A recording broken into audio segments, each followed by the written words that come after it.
திமுக என்கின்ற கொரோனா தான் இன்றைக்கு தமிழகத்திலே பரவி இருக்கிறது. ஆகவே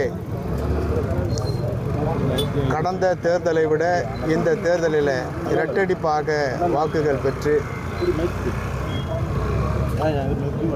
மாவட்டத்திலேயே அதிக வாக்கு வித்தியாசத்தில் வெற்றி பெறுவதற்கு கூட்டணி கட்சியினுடைய பொறுப்பாளர்கள் இன்றைக்கு சபதம் ஏற்றிருக்கிறார்கள். உழைப்பு என்பது இன்றைக்கு அதிமுகவோடு இன்றைக்கு என்டிஏ கூட்டணியில் இருக்கின்ற அனைத்து நிர்வாகிகள், பொறுப்பாளர்கள், தொண்டர்கள் பம்பரம் போல் சுழன்று பணியாற்றி இரட்டை இலையை பெருவாரியான வாக்கு வித்தியாசத்தில் வெற்றி பெற செய்து என்டிஏ கூட்டணியுடைய தமிழக தலைவர், அதிமுகனுடைய பொதுச் செயலாளர், இன்றைய எதிர்க்கட்சி தலைவர் மரியாதைக்குரிய அண்ணன் எடப்பாடியார் அவர்களை முதலமைச்சராக அரியணை ஏற்றி நடந்து கொண்டிருந்த இந்த மக்கள் விரோத போக்கு அரசை ஒழித்து மக்களுக்கு ஒரு நல்ல ஆட்சியை கொடுப்பார்கள். மீண்டும் எப்படி 2011 இருந்து 21 வரை ஒரு நல்ல ஆட்சி தமிழகத்திலே நடந்ததோ அந்த ஆட்சி மீண்டும் மலரும் என்று இந்த நேரத்திலே நான் புரட்சி பாரதம் கட்சியின் சார்பாக நான் தெரிவித்துக் கொள்கிறேன். தமிழ்நாடு முழுக்க இன்று இந்தியா கூட்டணியுடைய அலை வீசுகிறது. எதிர்ப்பு அலை, திமுகவுடைய எதிர்ப்பு அலை தான். உண்மையாக இன்றைக்கு எத்தனை புது கட்சிகள் தோன்றினாலும் அதிமுக என்பது தமிழக மக்கள் மறக்க முடியாத ஒரு கட்சியாக, புரட்சி தலைவி அம்மா அவர்கள் இருக்கின்ற போது எத்தனையோ திட்டங்களை இந்த மக்களுக்கு கொடுத்தார்கள். அவருடைய ஆட்சி காலத்துக்கு பிறகு ஆட்சி நடத்திய திமுக அத்தனை மக்கள் நல்ல திட்டங்களை முடக்கிவிட்டார்கள்.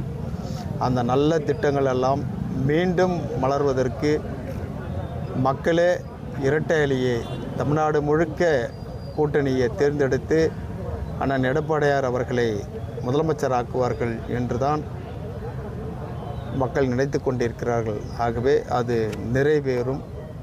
அனைத்து நிர்வாகிகளும் நாங்கள் உழைப்போம், இரட்டை இலையை வெற்றி பெற செய்வோம். தமிழகம் முழுவதும் தேர்தல் பரப்புரை ஈடுபடுவீங்க?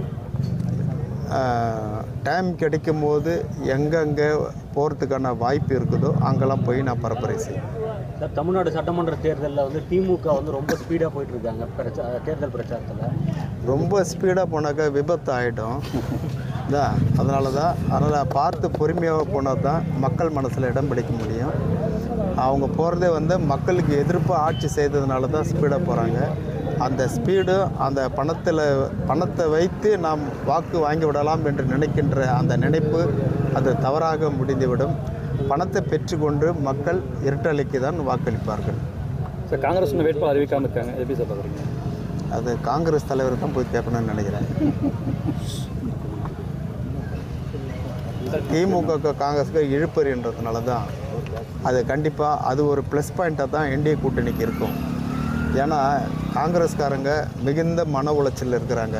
திமுக எங்களை ரொம்ப நோவடிக்கிறாங்க, நாங்கள் கேட்ட தொகுதி கொடுக்கல, நாங்கள் கேட்ட எண்ணிக்கையும் கொடுக்கல அப்படின்னு. அதனால் அதையெல்லாம் மனசில் வச்சுன்னு காங்கிரஸ்காரன் திமுக ஓட்டு போட மாட்டான். அதே போல் காங்கிரஸ்காரன் நம்மளை இவ்வளோ தூரம் ஆளாக்கிட்டானுங்களேன்னு திமுகன்னு காங்கிரஸ்காரன் ஓட்டு போட மாட்டாங்க.